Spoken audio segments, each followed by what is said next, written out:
이 시간에 저는 끊어지지 않는 구원의 황금사슬 이런 제목으로 함께 말씀의 은혜를 나누고자 합니다.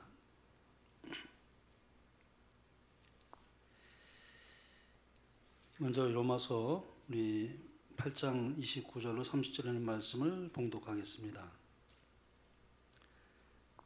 하나님이 미리 아신 자들을 또한 그 아들의 형상을 본받게 하기 위하여 미리 정하셨으니 이는 그런 많은 형제 중에서 맏아들이 되게 하려 하심이니라.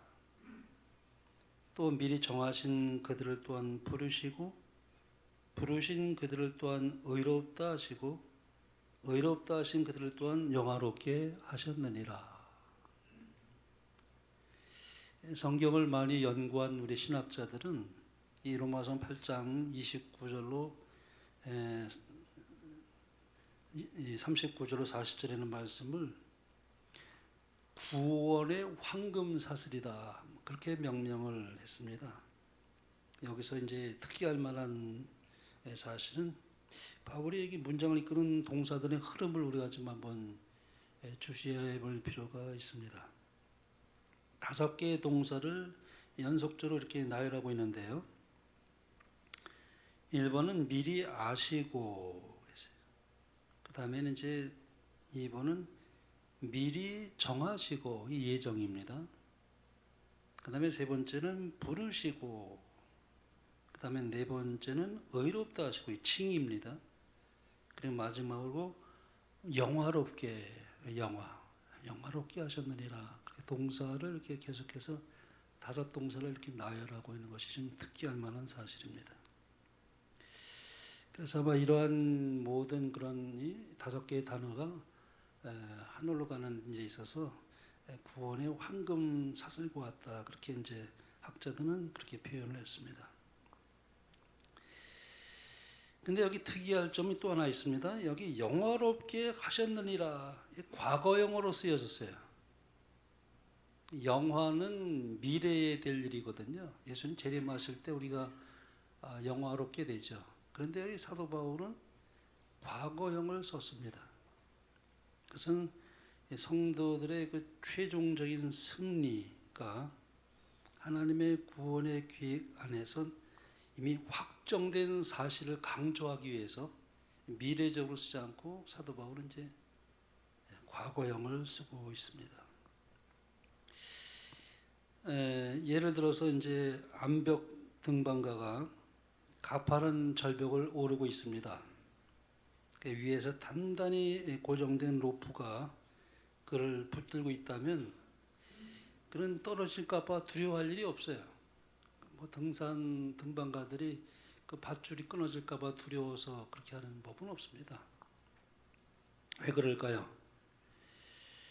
사실 이유는 단순하죠. 절벽 꼭대기 아주 꼭대기에 단단히 절대 끊어지지 않을 만큼 아주 튼튼하고 굵은 이 안전 로프가 그를 붙들고 있기 때문에 등반가들은 두려워하지를 않는다는 것입니다. 절벽 꼭대기에 아주 단단히 절대 끊어지지 않을 만큼 튼튼한 아주 굵은 안전 로프가 그를 완전히 꼭 붙들고 있는 것입니다. 하나님의 황금 사슬은 바로 하늘 보좌에 딱 붙들려 있는 것입니다. 그런 뜻에서 아마 성경학자들은 그렇게 표현한 것 같습니다. 우리가 때로 이제 비틀거릴 수도 있죠. 또 우리가 그러나 그렇지만 이 구원의 사슬이 절대로 끊어지지 않기 때문에 우리가 스스로 그 구원의 밧줄을 끊어버리기 전에는 영원히 추락될 이유가 전혀 없습니다. 하늘 보좌까지 연결된 그 구원의 그 밧줄, 그것은 아주 분명하게 우리에게 보증해주고 있다고 하는 사실입니다. 그래서 오늘 이 시간에 저는 절대 끊어지지 않는 이 안전 로프가 어떻게 구성되어 있는지 한번 하나씩 좀 살펴볼 그런 생각을 하고 있습니다. 첫 번째 고리는 이제 여기 이렇게 표현해서 29절에 미리 아신 자들을 그런 말을 썼어요. 사도 바울이. 이 말은 하나님께서 단순히 미래를 내다보셨다는 의미만은 아니에요. 이 성경에서 이 안다는 말은 우리가 좀 한번 깊이 생각해 볼 수 있는 그런 동사입니다. 이 성경에서 안다는 말은 단순히 지식적으로 아는 것만을 의미하지 않습니다. 성경이 말씀하고 있는 이 안다는 말은 관계적인 단어입니다. 관계적이고 경험적이고 이 사랑의 교제를 포괄하고 있는 아주 깊은 그런 연합을 의미하는 단어예요. 그래서 성경에서 안다고 하는 말은 오늘날 현대인들이 말하고 있는 내가 그 사람을 알아 라고 하니까 안다는 그 이 말과는 차원이 다른 그런 뜻을 가지고 있습니다. 이 성경에서 안다는 것은 첫째 관계를 의미합니다. 구약에서 이 안다라고 번역된 히브리어는 야다라는 히브리 단어를 썼습니다. 이 단어는 단순히 어떤 정보를 아는 것이 아니라 친밀한 관계를 뜻하는 단어였습니다. 이 대표적인 예가 이제 우리 아담과 하와를 우리가 들면 아마 가장 적절한 그런 예가 되지 않을까 하는 생각을 해보게 됩니다. 여기 이제 창세기 4장 1절에 보면 아담이 그의 아내 하와와 동침하매 그랬어요. 그게 야다예요. 알매라는 단어와 똑같은 쓸 수 있는 그런 말이에요. 근데 우리 이걸 갖다가 이제 동침하매라고 이제 번역을 했죠. 근데 이제 히브리 야다는 그 뜻이 아담이 그의 아내 하와 알매 하와가 임신하여 가인을 낳고 그랬어요. 동침하매가 이제 알매 똑같은 의미입니다. 그러니까 아담이 하와에 대한 정보를 알았다 그런 뜻이 아니라 아주 친밀한 부부의 연합을 의미하는 단어라는 것입니다. 그러니까 성경에서 안다는 말은 인격과 인격이 깊이 연결되는 관계성을 가진 단어다. 이렇게 이제 말할 수가 있겠습니다. 우리가 어느 유명한 그 운동선수 같은 경우에는 뭐 이름을 들어봐도 그 운동선수 아주 참 대단한 운동선수지 나이도 몇 살이고 또 이름도 우리가 알고 있고 그 경력이 화려한 그런 것을 우리가 알 수 있습니다. 그러나 그것은 단순히 정보를 아는 것에 불과한 것입니다. 반면에 우리가 배우자를 안다는 것은 그와 차원이 달라요. 그래서 우리가 성경적인 의미에서의 알문 이게 이제 의미가 이제 깊은 그런 뜻을 내포하고 있습니다. 그다음에 이게 안다는 것은 하나님을 안다는 것은 하나님과 교제하는 것을 의미합니다. 예레미야가 이런 말을 했어요. 자랑하는 자는 이곳으로 자랑할지니 곧 명철하여 나를 아는 것이라. 그러면 하나님을 안다는 것은 하나님의 존재를 그저 인정하는 정도가 아니라 하나님이 계신 것을 마귀도 알고 있습니다. 그래서 이게 야고보서 2장에 보면은 귀신들도 믿고 떠느니라. 이 마귀 사탄도 하나님의 존재를 잘 알고 여기 두려워한다고 말씀하고 있습니다. 그러니까 귀신은 하나님을 사랑하지는 않아요. 그러므로 하나님과 교제하지도 않습니다. 그래서 하나님께 순종하지도 않습니다. 귀신은. 따라서 하나님을 안다는 것은 하나님을 온전히 신뢰하고 또 하나님을 사랑하고 하나님과 동행하며 더 나아가 그분의 성품을 우리 실생활을 통해서 경험하는 것을 의미합니다. 그것이 안다는 의미예요. 꿀에 관한 책을 100권 읽는 것과 실제로 꿀을 맛보는 것과는 달라요. 뭐 우리 미국의 신학자들 중에 많은 사람들이 성경의 달통에 있어요. 잘 가르칩니다. 근데 예수님을 구주로 믿지는 않는 신학자들이 많다는 것입니다. 지식적으로는 많이 잘 알아요. 고등 비평론자들은 아주 대단합니다. 아주 성경을 잘 알죠. 해박합니다. 근데 예수님을 구주로는 믿지 않습니다. 참 놀라운 일이죠. 이 성경의 중심은 예수 그리스도인데.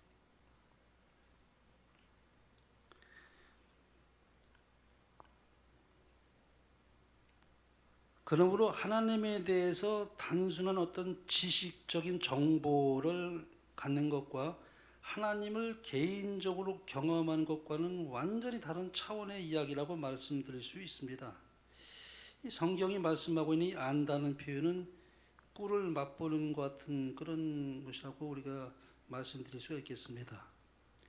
다윗이 대표적인 예라고 할 수 있습니다. 다윗이 시편 119편에는 이렇게 고백을 했죠. 내가 주의 법을 어찌 그리 사랑하는지요. 주의 말씀의 맛이 내게 어찌 그리 단지요. 내 입에 꿀보다 더 다니이다.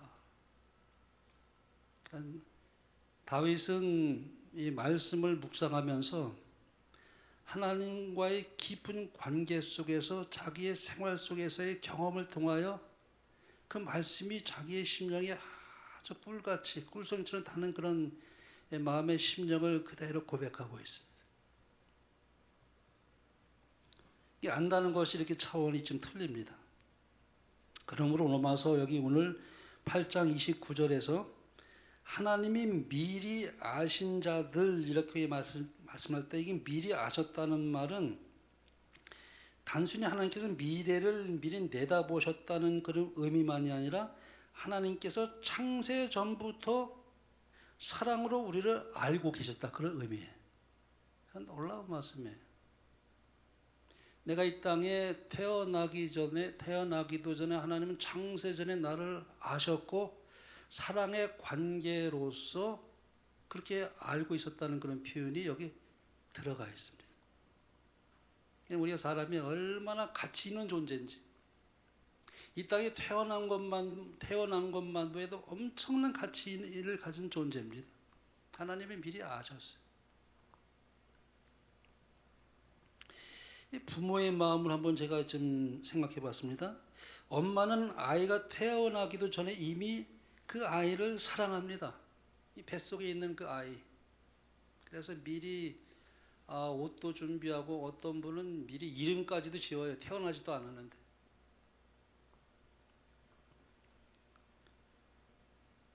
마찬가지로 우리가 하나님을 알기도 전에 하나님께서는 먼저 우리를 창세 전부터 알고 사랑하셨다는 그 의미가 들어가 있습니다.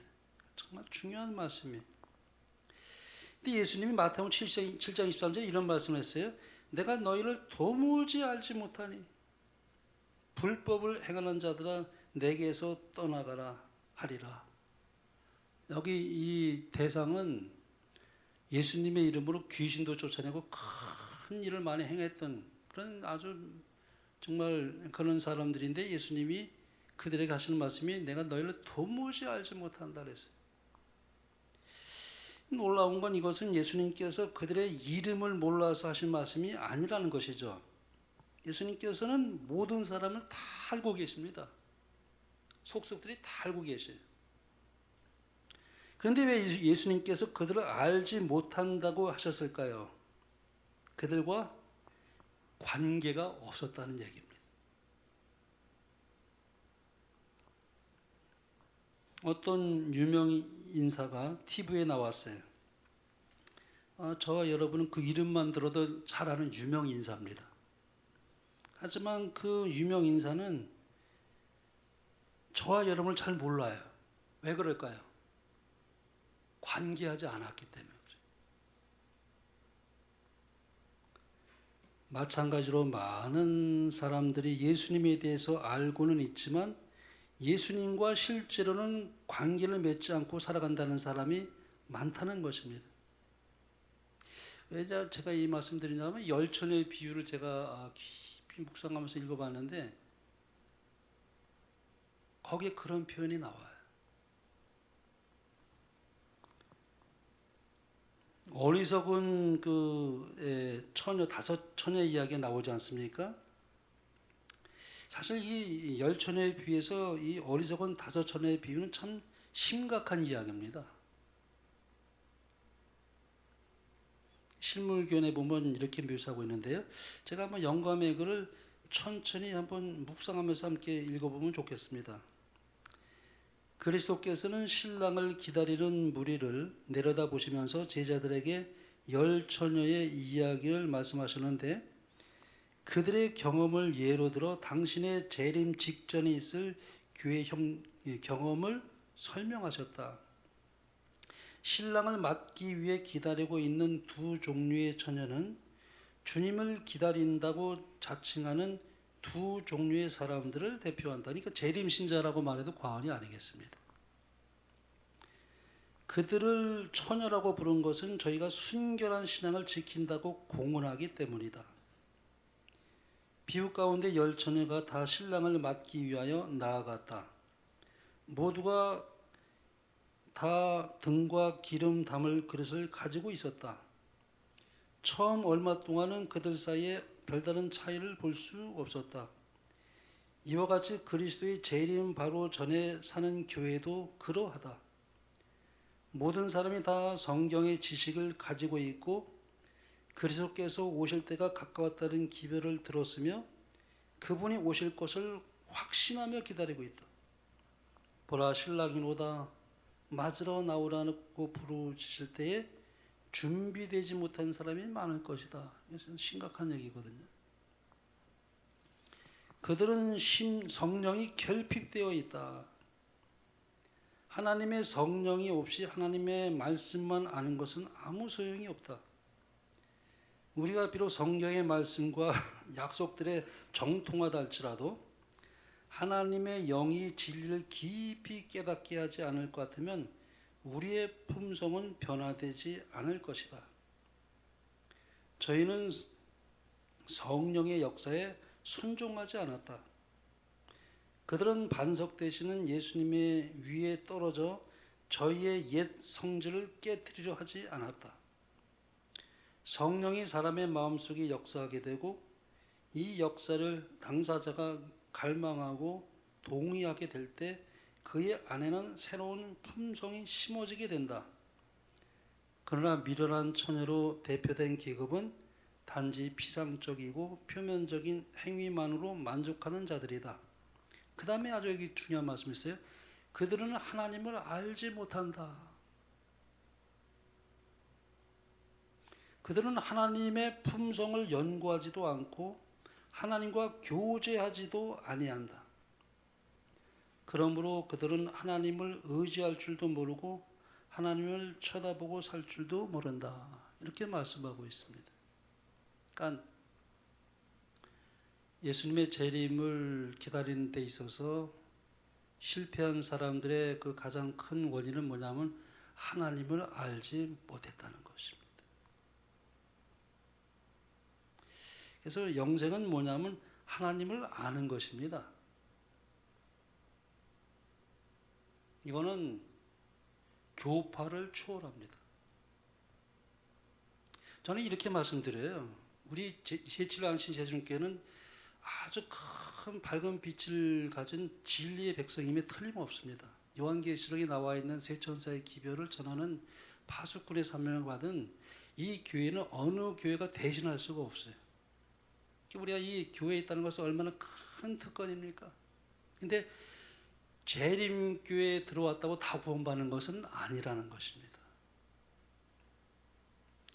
복음을 깨닫고 하나님을 참으로 알고 하나님과 교제하며 정말 하나님의 품성을 나의 실생활 속에서 계속해서 우리가 경험해가는 그러한 성령의 은혜를 날마다 경험하지 않으면은 우리가 하나님을 안다고 말할 수가 하나님을 안다고 말할 수도 못할 수도 있다고 그렇게 말씀드릴 수가 있는 것입니다.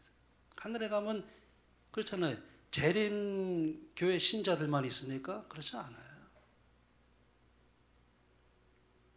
하나님을 정말 알고 경험하고 하나님과 동행하며 그 복음대로 살아갔던 사람들이 비록 큰 빛을 받지 못했을지라도 그 빛이 주어졌더라면은 그 빛을 받아들이고 순종했을 것입니다. 근데 그런 빛을 받을 기회를 갖지 못한 거예요. 이 마지막 때는 그러나 빛을 받는 것은 대단히 중요한데 빛을 거부하면은 구원을 잃어버리는 거예요.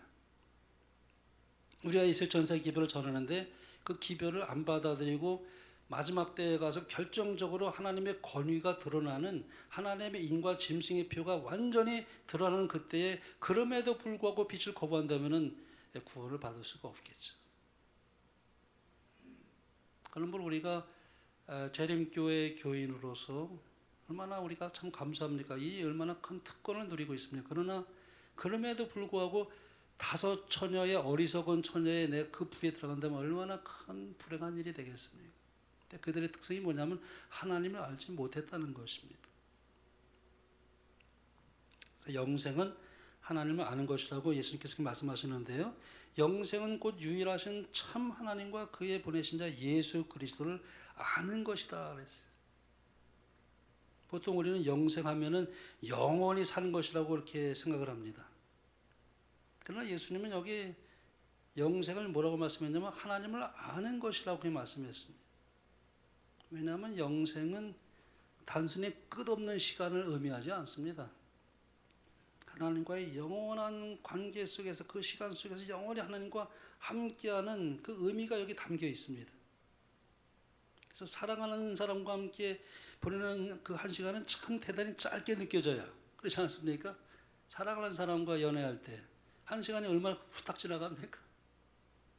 근데 우리가 참 싫어하는 사람과 보내는 한 시간은 아마 상대적으로 길게 느껴질 수도 있어요. 우리가 하늘에 가면은 우리가 진정으로 하나님을 사랑한 우리에게 있어서 하늘이 왜 천국인가? 그분을 만날 수 있고 그분과 영원히 하늘에 있을 수 있다고 하는 그것이 그래서 천국이에요. 거기에 하늘에 가면은 정금으로 된 집으로 입혀져 있고 진주문으로 이렇게 돼 있고 그래서 엄청난 그런 어떤 부를 누리고 세상에 없는 것이 없고 너무나 그런 어떤 이 땅에서는 가진 것이 없었는데 하늘에 가서는 무한히 모든 것을 많이 가질 수 있으니까 그래서 천국인가? 천국은 하나님과 함께 하시다는 그것이 가장 큰 우리의 소망이고 그래서 천국입니다. 사랑하는 분과 함께. 그래서 그 시간은 영원히 가도 언제든지 지루하지 않아요.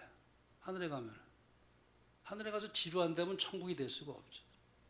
사랑하는 사람과 나누는 그 시간이 금방 지나가 버려요. 그런 의미에서 천국은 하나님을 아는 사람들이 하나님과의 관계에서 그렇게 영원히 살기 때문에 우리는 하늘을 천국이라고 말할 수가 있겠습니다. 천국은 하나님과 함께하는 시간의 연속이기 때문에 그 관계이기 때문에 그렇습니다. 그러므로 이 마지막 시대에 가장 중요한 것은 뭐냐면 하나님을 아는 것이에요. 마지막 환란의 때 사람들을 붙들어 줄 것은 단순한 어떤 교리에 대한 지식이 아니라 하나님과의 실제적인 경험이 있었느냐가 그것이 가장 절대적인 것이라고 말할 수가 있겠습니다. 이 욥이 고난 가운데 이렇게 고백을 했죠. 내가 죽기에 대하여 귀로 듣기만 하였사오나 이제는 눈으로 주를 배움나이다. 전에는 하나님에 대해 귀로만 들었다고 말해요. 그러나 이제는 하나님을 눈으로 보며 경험을 통해서 하나님을 알게 되었다 그렇게 말씀합니다. 그 다음에 바울은 이어서 그래서 이렇게 말합니다. 미리 아신 자들을 또한 미리 정하시고 부르시고 의롭다 하시고 영화롭게 하셨느니라. 하나님께서 사랑으로 미리 아신 사람들, 그 사람들을 결국에는 영화로운 구원의 완성에 이르게 할 것이라고 하는 이 말씀이 여기 이렇게 나타나 있습니다. 시작하신 분도 하나님이시고 완성케 하시는 분도 여전히 하나님이셔요. 여기서 주어는 사람이 아니에요. 주어는 하나님이셔요. 우리를 미리 아시고 미리 정하시고 부르시고 의롭다 하시고 영원하게 하신 분은 전적으로 그 주어는 하나님이세요. 그래서 우리 먼저 한번 생각해 보겠습니다. 미리 정하셨으니 이런 단어를 썼는데요. 여기서 하나님이 미리 정하셨다는 것은 누구는 구원받고 누구는 멸망한다 그런 뜻이 절대 아닌데 이걸 또 오해하는 분들도 계셔요. 예정론을 믿는 사람들은 하나님이 어떤 사람은 구원하기로 예정돼 있고 어떤 사람은 멸망될 걸로 예정돼 있다고 이렇게 가르치는 교회도 있습니다. 그런 뜻은 아니에요. 왜냐하면 여기 보면은 그 뒤에 분명히 이렇게 말씀하고 있죠. 설명하고 있는데 그 예정의 내용이 뭐냐면 그 아들의 형상을 본받게 하기 위해서라고 그랬어요. 즉 하나님의 계획은 예수 믿는 모든 사람이 결국에는 그리스도를 닮게 하는 것이 그 목적이다. 그러니까 뒤에 있는 말씀은 생각지 않고 엉뚱하게 해석할 수가 있는 것입니다. 우리가 이제 건축가의 설계도를 한번 생각해 봤습니다.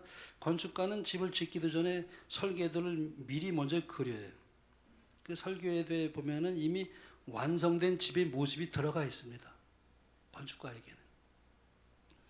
공사가 진행 중일 때 막 철근이 들어오고 콘크리트가 이렇게 보이고 때로는 뭐 먼지도 자욱하게 이제 옮기면서 이제 일어날 수도 있어요. 공사하는 중에. 그러나 건축가는 이미 완성된 모습을 미리 알고 있고 보고 있어요. 하나님도 마찬가지입니다. 우리는 아직 공사 중이에요. 우리는 아직 공사 중입니다. 끝나지 않았어요. 사실은 우리가 구원받았지만 아직도 공사 중입니다. 성화가 참 중요하죠. 칭의가 없는 상태에서 성화는 불가능합니다. 근데 칭의된 사람은 반드시 성화의 경험을 가지게 돼 있어요. 공사 중입니다. 어떤 교회는 너무 칭의를 강조하고 성화를 조금 이렇게 좀 잘못된 거예요. 칭의와 성화는 항상 함께 가게 돼 있어요. 이걸 구분할 수가 없습니다. 근데 자꾸 구분해서 설명을 할 필요는 있지만은 이걸 자꾸 구분하다 보니까는 칭의만은 너무 강조해가지고 성화를 또 조금 이렇게 좀 희석하는 그런 경우도 없지 않아 있는데 절대 그것은 그렇게 설명하면 안 되죠. 자전거가 바퀴가 두 개입니다. 하나만 가지고는 안 돼요. 앞바퀴가 굴러가면 뒷바퀴도 자연히 같이 굴러가게 되는 것처럼 칭의는 반드시 성화를 수반합니다. 그래서 우리가 이제 그런 것들을 이제 우리가 생각해 볼 수 있는데 우리가 아직도 공사 중입니다. 그래서 우리가 아직 다 지어지지 않았습니다. 지어져 가고 있는 중이죠. 하나님은 이미 완성될 그 모습을 미리 보고 계신다는 그런 의미로서 그렇게 말씀하고 계세요. 그래서 여기 미리 정하셨으니 설계도를 미리 보고 계셔요. 하나님께서는 우리가 하나님의 그 아들의 형상을 본받은 것을 미리 보고 계셔요. 그래서 우리 이 땅에서 가장 큰 소망은 뭐냐면 예수님을 자꾸만 닮아가는 것입니다. 구원은 하나님 주신 선물이기 때문에 가장 중요한 것은 내가 끊임없이 예수님의 품성을 닮아가는 것이 우리의 가장 큰 소망이죠. 그 다음에 여기 부르시고 그랬어요. 부르시고. 하나님은 예정만 하시고 가만히 계시는 분이 아니라 직접 부르고 계신다는 것입니다. 아브라함도 부르셨고 요셉도 부르셨고 모세도 부르셨어요. 오늘도 하나님께서는 우리를 부르고 계십니다. 여기 이제 이사야서에 보면 이렇게 아름다운 말씀이 있는데요. 야곱아. 여기다가 우리 이름을 넣어도 상관이 없겠습니다. 야곱아 너를 창조하신 여호와께서 지금 말씀하시느니라. 이스라엘아. 여기 우리 이름을 넣어도 아주 좋겠습니다. 이스라엘아 너를 지으신 이가 말씀하시느니라. 너는 두려워하지 말라. 내가 너를 구속하였고 내가 너를 지명하여 불렀나니 너는 내 것이라. 저는 이 말씀을 대할 때마다 참 너무나 큰 용기와 희망을 주는 말씀이에요. 목자가 양을 알죠. 양을 부릅니다. 근데 목자들이 보니까는 부를 때 이렇게 뭐 신호를 보내더라고요. 그러면 양들이 쫙 몰려드는 모습을 제가 TV에서 봤는데 참 신기하더라고요. 딱 신호를 보내니까 양들이 다 목자에게 몰려들어요. 양이 길을 잃어도 결국에 가서는 목자는 그 양을 찾아 나섭니다. 하나님께서도 죄인을 찾아 나서셔서 부르고 계시죠. 그래서 우리를 끊임없이 복음을 듣게 하셔요. 복음을 듣는다는 것이 얼마나 큰 축복인지, 복음을 듣게 하시고 성령께서 감동을 주시고, 그 다음에 사람의 마음을 자꾸 이렇게 두들고 계셔요. 모든 사람에게 성령께서 그렇게 역사하십니다. 부르시고 계시죠. 그 다음에 의롭다 하시고, 이게 참 중요한 말씀이에요. 이게 참 이 칭의입니다. 칭의. 우리가 완전해서가 아니죠. 우리가 죄인이기 때문에 칭의가 필요한 것입니다. 예수님께서 그분의 의를 우리에게 입혀주시는 것입니다. 우리 이사야에서 보면 이런 말씀이 있어요. 무릇 우리는 다 부정한 자 같아서 우리의 의는 다 더러운 옷 같으며 우리는 다 잎사귀같이 시들므로 우리의 죄악이 바람같이 우리를 몰아가나이다. 사람의 의는 다 더러운 옷 같다고 말씀합니다. 근데 하나님께서 우리에게 예복을 준비해 주셨어요. 그 청함을 받은 우리 혼인잔치 비유 보면은 하나님께서 거기 혼인잔치에 오는 사람들을 위해서 예복을 준비했습니다. 근데 다 예복을 입고 들어가는데 어떤 사람이 예복을 안 입고 자기 옷을 자랑하고 싶었는지는 잘 모르겠지만 자기가 그 예복을 안 입고 자기 스스로 이렇게 좀 옷을 입고 들어갔단 말이에요. 근데 이제 왕이 이제 쭉 둘러보니까 저기 보니까 내가 준비한 예복을 안 입고 다른 옷을 입고 들어온 사람이 있었어요. 나가라고 그랬잖아요. 그게 바로 조사심판이 다른 게 아니에요. 조사합니다. 조사심판이 복음이 아니라고 우리 교회를 조금 좀 그렇게 잘못 오해하는 교회가 있는데 절대 그렇지 않아요. 조사심판이, 그 조사심판이라는 단어가 성경적으로 잘못된 단어가 아닙니다. 성경적인 용어입니다. 저는 조사심판이라는 단어를 갖다 그냥 재림전 심판이라고 요즘에는 그렇게 말도 하지만은 물론 재림전 심판임에 틀림없습니다. 그러나 조사심판이라는 단어를 사는 것은 저는 조금도 그에 대해서 부담이 없어요. 왜? 성경적인 용어거든요. 조사심판이라는 말은 나오지 않지만 내용상으로 조사심판이거든. 그 예복을 입었나 안 입었나를 보는 거예요. 우리가 다 예수를 믿는다고 공언하고 있지만은 하늘에서 정말 그가 그 의의 옷을 입었는지를 하나님은 확인하고 계신다는 것입니다. 우리는 다 더러운 누더기 옷과 같다고 말씀합니다. 그래서 여기 입혀주시는 의가 참 필요합니다. 여기 이렇게 말씀하시죠. 여호와께서 말씀하시되 오라 우리가 서로 변론하자. 너희의 죄가 주홍 같을지라도 눈과 같이 희어질 것이요 진홍같이 붉을지라도 양털같이 희게 되리라. 근데 이 염색이라는 게 그때 당시 진홍이면 한번 물들면 아무리 빨아도 이게 지울 수가 없는 그런 아주 정말 그런 진한 그런 물감을 드린 것인데 이건 어떻게 할 수가 없는 거예요. 근데 그걸 희게 해주겠다는 거예요. 그러니까 사람의 힘으로는 그 염색이 한번 이렇게 들였으면 이걸 빨아도 안 되고 아무리 해도 안 돼. 그거를 희게 해주겠다는 겁니다. 너희 죄가 아무리 그럴지라도 그런 의미에서 여기 이렇게 말씀하고 계십니다. 그 다음에 여기 영화롭게 하셨느니라. 놀라운 것은 미래의 일을 과거형으로 여기 말씀하고 있어요. 영화롭게 될 것이다 그렇게 말씀하지 않고 영화롭게 하셨다. 왜 그럴까요? 하나님의 약속은 너무나 확실하기 때문에 그렇습니다. 제가 보증합니다. 틀림없거든요. 하나님께서는 이미 이루신 그런 일로서 사도 바울의 입을 의탁해서 성령께서 거기서 그렇게 기록하게 했습니다. 예약 완료. 제가 우리 비행기를 이제 예약할 때 이게 비행기 표가 있잖아요. 비행기 표를 딱 가지고 있으면 이미 탑승이 보장된 거잖아요. 나는 혹시 이거 비행기 표를 가지고 있는데 못 타는 거 아닐까? 그런 의심은 없어요. 근데 우리가 이제 한 번쯤은 컨펌할 필요는 있어요. 네. 이렇게 확인하는 거죠. 그래서 우리가 뭐 비행기 예약한 것 똑같아요. 우리가 하늘에 가는 거는 틀림없어요. 틀림없습니다. 우리 구원받고 하늘에 가는 것에 대해서는 의심할 여지가 없어요. 예수님 재림하실 때 우리가 그 하늘로 우리가 승천할 것에 대한 그 구원의 그 확신은 예수님을 통해서 오는 것이지 나의 어떤 의의가 절대 아니기 때문에, 그래서 우리는 자랑할 것도 없고 나는 언제나 부족하지만 그렇기 때문에 더 예수님을 의지하게 되고 예수님을 바라보게 되고 기도하게 되고 자신의 연약함을 더 알기 때문에 더 예수님을 붙들게 되고, 그런 것이 나의 마음속에 구원의 확신을 다른 사람에게 난 구원받았다고 이렇게 떠버리는 것이 아니라 내 마음속에 잔잔하게 오는 그런 어떤 확신이 있어요. 구원의 확신.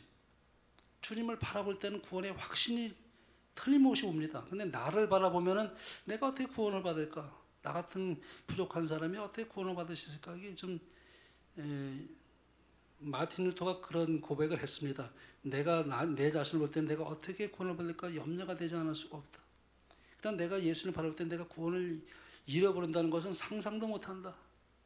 그런 표현을 우리 마틴 루터가 그렇게 했다고 합니다. 여하튼 우리는 아무도 우리를 대적하지 않는다는 그런 뜻은 아니에요. 여기 보면 31절에 만일 하나님이 우리를 위하시면 누가 우리를 대적하리요? 아무도 우리를 대적하지 않는다는 그런 뜻으로 사도 바울이 말씀하지는 않았습니다. 실제로는 많은 대적들이 너무 많아요. 사탄이 우리를 얼마나 방해합니까? 아주 많이 방해합니다. 세상도 우리를 내버려 두질 않아요. 참 우리가 세상에서 살면서 그런 것을 우리가 경험하지 않습니까? 또 많은 죄의 유혹과 또 그런 시험이 있습니다. 나중에는 환난과 핍박이 기다리고 있어요. 우리가 환난이 있을 것입니다. 핍박이 있을 것입니다. 그러나 그 어느 곳으로도 우리를 하나님의 상에서 끊을 수 없다고 사도 바울은 그렇게 말씀합니다. 성도의 안전은 그러므로 자기의 힘에 달려있는 것이 아니라 전적으로 하나님의 손에 달려있기 때문에 평안을 누릴 수가 있습니다. 그래서 구원의 황금사슬이라고 이렇게 말한 것이 뭐냐면, 첫 번째, 하나님이 미리 아셨다, 나를. 또 미리 정하셨다. 이미 구원의 설계도를 가지고 나를 바라보고 계셔요. 하나님의 아들의 품성을 닮아가는 그 아름다운 모습을 미리 하나님은 우리를 보고 계신다는 뜻입니다. 그리고 부르셨다, 의롭다 하셨다, 영화롭게 하셨다. 이 모든 과정의 주어는 내가 아니고 하나님이셔요. 우리는 내가 붙들고 가는 것이 아니라 하나님께서 나를 붙들고 가신다고 말씀드릴 수가 있겠습니다. 우리가 이제 어린 아이가 이제 아빠를 따라서 이제 험한 산을 따라 올라가는 거예요. 아이가 올라갈 수 있기에는 너무나 큰 산이고 험한 산이에요. 올라가다 보니까는 가파른 데도 나오고 절벽도 나오고 참 정말 그런데도 불구하고 이 아이가 겁을 내질 않아. 웬만하면 그 밑에만 내려다봐도 그냥 아찔한데 이 아이가 겁을 안 내. 왜 그러냐면 이 아빠는 에베레스트 산을 등반한 아빠예요. 그러니까 이 아이가 아빠 손만 붙잡으면 두려움이 없어요. 내가 붙은 게 아니라 아빠가 손을 붙들고 있어요.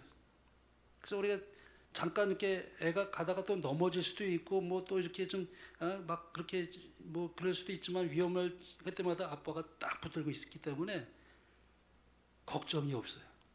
이 아이는, 우리 아빠는 에베레스트 정상까지 올라갔다 우리 아빠인데, 우리가 하늘에 가는 것도 예수님이 나를 붙들고 계시기 때문에 사실 걱정이 없어요. 내가 내 자신 간다면은 얼마나 걱정이 많고 두려움이 많고 우리가 참 많은 그런 것이 있지만은, 그러나 우리는 그런 것에 대해서 조금도 두려움이 없는 것은 나를 붙들고 있는 손은 우리 예수님이 나를 붙들고 계시기 때문에 우리가 넉넉하게 세상을 이겨나갈 수 있다라고 이렇게 말씀할 수가 있겠습니다. 하나님은 시작만 하시는 분이 아닙니다. 세상에는 시작은 잘하지만 끝을 맺지 못하는 일도 많죠. 집을 짓다가 중단하기도 합니다. 사업을 시작했다가 포기하기도 합니다. 결심했다가 작심삼일로 끝나는 경우도 있습니다. 그러나 하나님은 다릅니다.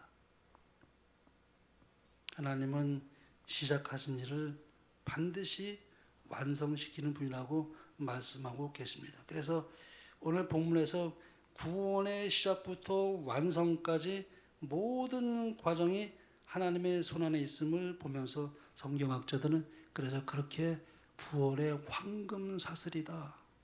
제가 처음에는 이렇게 이게 좀 이해가 잘 안 됐는데 가만히 내가 이 말씀을 연구하면서 정말 구원의 황금 사슬과 같은 역할을 것이 오늘 본문의 5개 단어구나 하는 생각을 해보게 되었습니다. 그래서 마지막에는 사도 바울은 이렇게 이제 결론을 맺고 이제 끝을 냅니다. 그러나 이 모든 일에 우리를 사랑하신 이로 말미암아 우리가 넉넉히 이기느니라. 내가 확신하노니 사망이나 생명이나 천사들이나 권세자들이나 현재일이나 장래일이나 능력이나 높음이나 기품이나 다른 어떤 피조물이라도 우리를 우리 주 그리스도 예수 안에 있는 하나님의 사랑에서 끊을 수 없으리라. 9월의 황금 사슬입니다. 이 9월의 은혜가 여러분과 저의 삶에 끝까지 함께하면서 믿음으로 승리할 수 있는 저와 여러분의 삶이 되길 바라며 말씀을 마치겠습니다.